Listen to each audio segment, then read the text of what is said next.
YouTube app पर घंटी बजाओ और खबरें अभी तक की हर खबर की अपडेट पाओ।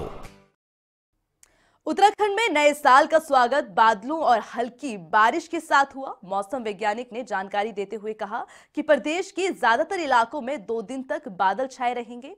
वहीं पहाड़ी क्षेत्रों में हल्की बारिश हो सकती है। साथ ही 2000 फीट से ऊपर वाले क्षेत्र में बर्फबारी देखने को मिल सकती है। नए साल में उत्तराखंड आए पर्यटकों के चेहरे खिल सकते हैं, क्योंकि मसूरी, टिहरी, चमोली जैसे पर्वतीय क्षेत्रों में उन्हें बर्फ देखने को मिल सकती है। मौसम वैज्ञानिक विक्रम सिंह ने कहा कि आज 1 जनवरी से लेकर 3 जनवरी तक प्रदेश के अधिकतम क्षेत्रों में हल्की बारिश और बर्फबारी देखने को मिल सकती है, तो वहीं पर मैदानी क्षेत्रों में भी तापमान में गिरावट आ सकती है।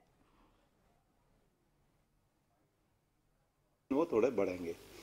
1 तारीख से फिर से एक वेस्टर्न डिस्टर्बेंस आ रहा है और उसकी वजह से जो मौसम है वो फिर बदलेगा, जिसकी वजह से आप देखेंगे जो रेन या स्नोफॉल एक्टिविटी, हालांकि लाइट एक्टिविटी है, वो प्रदेश में देखने को मिलेगी।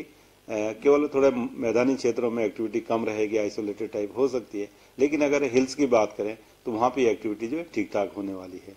उसकी वजह से आप देखेंगे जो रेन या स्नो है वो मिलेगा। स्नोफॉल की जहाँ तक बात है वो 2000 मीटर या उसके आसपास तक की जो हाइट्स है वहाँ तक वो मिल जाएगा। तो उसमें आप ये कह सकते हैं गढ़वाल रीजन में, चाहे आपका चक्रोता है, मसूरी है, या इसी तरह इवन पौड़ी, गढ़वाल में जो पौड़ी वाला जो एरिया है, और इसी तरह आप कुमाऊं रीजन में चले जाएंगे तो नैनीताल और जो मुक्तेश्वर है जो साइट पे है करीब 2000 या उससे ऊपर के, तो वहाँ पर भी थोड़ी बहुत एक्टिविटी